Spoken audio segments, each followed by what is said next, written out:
Hello friends, எல்லாருக்கும் வணக்கம். I am Ammu. எல்லோரும் எப்படி இருக்கீங்க?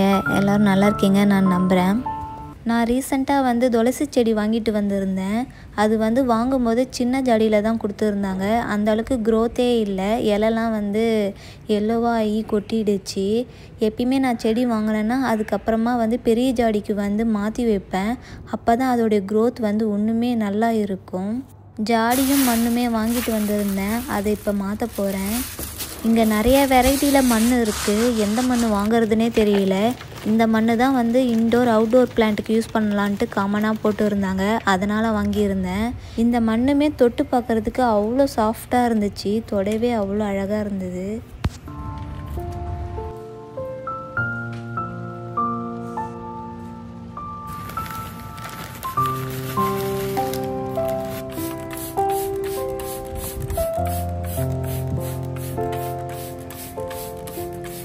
ரொம்ப நாளாகவே இந்த ரெசிபி உங்ககிட்ட ஷேர் பண்ணலான்னு நினச்சிட்டு இருந்தேன். சரி, இன்றைக்கி தான் டைம் அமைஞ்சுது. சரி செய்கிறேன்.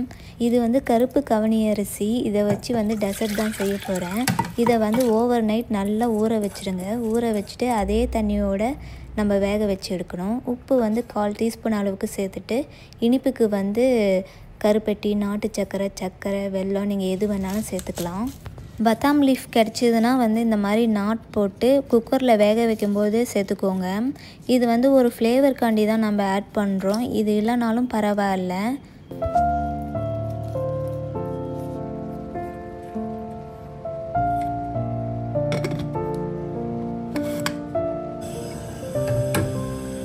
இந்த அரிசி வெந்து வரத்துக்கு ரொம்ப நேரம் ஆகும். அதனால் ஒரு 8லேருந்து 10 விசில் போல் விடுங்க. அதுக்கப்புறமும் செக் பண்ணி பாருங்கள், அரிசி வெந்திருக்கான்னு பாருங்கள். வேகலைன்னா இன்னுமே கூட வேக வைக்கணும்.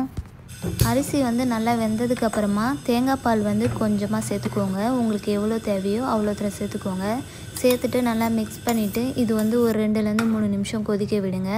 கொதித்ததுக்கப்புறமா ஸ்டவ் ஆஃப் பண்ணிவிடுங்க. ரெடி ஆகிடுச்சு. இது ரொம்பவும் ஹெல்த்தி. இதை நீங்கள் மார்னிங் பிரேக்ஃபாஸ்ட்டாகவும் இல்லை ஈவினிங் ஸ்நாக்ஸாகவுமே இதை சாப்பிட்லாம். ரொம்பவும் நல்லா இருக்கும். கண்டிப்பாக ட்ரை பண்ணி பாருங்கள். இதை ஒரு பவுலில் ட்ரான்ஸ்ஃபர் பண்ணிவிட்டு மேலே டாப்பிங்ஸில் தேங்காய் பால் கொஞ்சமாக சேர்த்துக்கோங்க. சேர்த்து அதோட மிக்ஸ் பண்ணி சாப்பிட்றப்ப டேஸ்ட்டு இன்னுமே சூப்பராக இருக்கும். சிங்கப்பூரில் இதோட பேர் பூபூர் ஹிடாம்னு சொல்லுவாங்க. நான் சிங்கப்பூர் ஃபுட் கோர்ட்லாம் போனேன்னா இதை தான் அதிகமாக விரும்பி சாப்பிடுவேன். அதனால தான் இந்த ரெசிபி உங்ககிட்ட ஷேர் பண்ணுறேன்.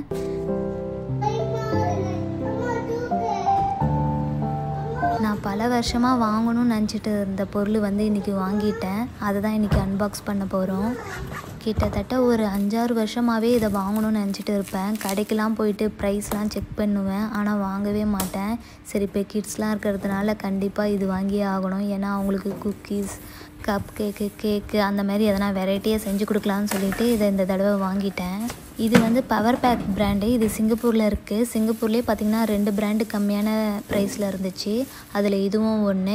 மற்றதெல்லாம் பார்த்திங்கன்னா ரொம்பவும் காஸ்ட்லியாக இருந்துச்சு. சரி, இதுதான் எனக்கு ப்ரைஸ் ரீசனபிளாக இருந்துச்சு. அதனால் நான் இதை வாங்கிட்டேன்.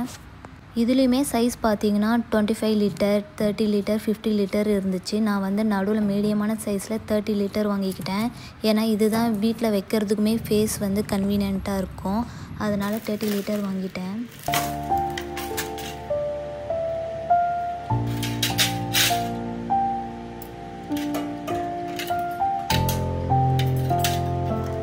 ஓவன் கூடயே நான் மிக்சரும் சேர்த்து ஆர்டர் பண்ணிட்டேன். சேம் பிராண்ட் தான். இதோட ப்ரைஸ் கொஞ்சம் அதிகம்தான்.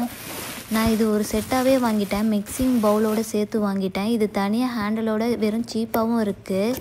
என் ஹஸ்பண்ட் என்ன சொன்னாங்கன்னா, நீ கையில் வச்சு பீட் பண்ணிக்கிட்டு அதனால் கை வலிக்குதுன்னுவேன். இதையாச்சும் நீ மாவுலாம் கொட்டிட்டு வந்தனா அது பாட்டுக்கு மிக்ஸ் பண்ணி வச்சிடும். இது கொஞ்சம் பெஸ்ட்டாக இருக்கும். 1 டைம் இன்வெஸ்ட்மெண்ட் மாதிரி, நீ எப்படி வேணாலும் யூஸ் பண்ணிக்கலாம் அப்படின்னு சொன்னாங்க. எனக்கும் சரி ஓகேன்றதுனால நான் இதை வாங்கிட்டேன். இது ஃபிக்ஸ் பண்ணுற மாரி தான். நம்ம தனியாகவும் இதை யூஸ் பண்ணிக்கலாம், இல்லை அதில் ஃபிட் பண்ணியுமே நம்ம யூஸ் பண்ணிக்கலாம். நம்மளுக்கு ஏற்ற மாரி தான்.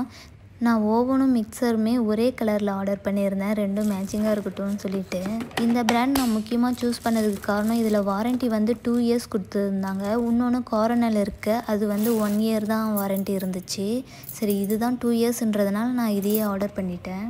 பேக்கிங்க்குன்னு சொல்லிட்டு ஒரு டேபிள் போட்டு அதுக்காக தனியாக அரேஞ்ச் பண்ணி வச்சுட்டேன். பேக்கிங்க்கு தேவையான எல்லா பொருளுமே நான் போய் வாங்கிட்டு வந்துட்டேன். இது எல்லாமே நான் டைசோ அண்ட் மிஸ்டர் டிஐஒய்ல தான் போய் வாங்கியிருந்தேன். டைசோவை விட மிஸ்டர் டிஐஒய்ல வந்து நிறைய கலெக்ஷன்ஸ் இருந்துச்சு, நிறைய மாடல் இருந்தது, ப்ரைஸுமே ரீசனபிளாக இருந்தது. அங்கே அவ்வளோ கலெக்ஷன் வச்சுருந்தாங்க. எல்லாமே போய் வாங்கிட்டு வந்துட்டேன்.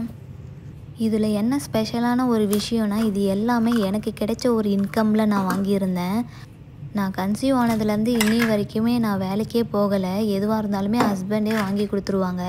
இப்போ சின்னதாக ஒரு இன்வெஸ்ட்மெண்ட் பண்ணேன், அதில் கிடைச்ச ப்ராஃபிட்டில் தான் நான் இதை வாங்கியிருந்தேன். நான் வேலைக்கெலாம் போயிருந்து சம்பளம் வாங்கி அப்போ பொருள் வாங்கினப்போ கூட எனக்கு அவ்வளோ சந்தோஷம் கிடைக்கல. ஆனால் இப்போ பார்த்திங்கன்னா ரொம்ப வருஷம் வீட்டிலே இருந்து என்னடா சும்மா இருக்கிறோம், இந்த டைமில் வந்து ஒரு கொஞ்சம் அமௌண்ட்டு தாங்க கிடச்சிது. இதில் வந்து எனக்கு பிடிச்ச ஒரு பொருளை வந்து என் காசில் நான் வாங்குறேன்னு சொல்லிட்டு வாங்கினேன். அதில் அவ்வளோ சந்தோஷமாக இருந்துச்சு எனக்கு. ஓகே ஃப்ரெண்ட்ஸ், இந்த வீடியோ பார்த்து என்ஜாய் பண்ணியிருப்பீங்க நான் நம்புகிறேன். இந்த வீடியோ உங்களுக்கு பிடிச்சிருந்தால் லைக் பண்ணுங்கள். அடுத்த வீடியோவில் பார்ப்போம். டாட்டா பாய்.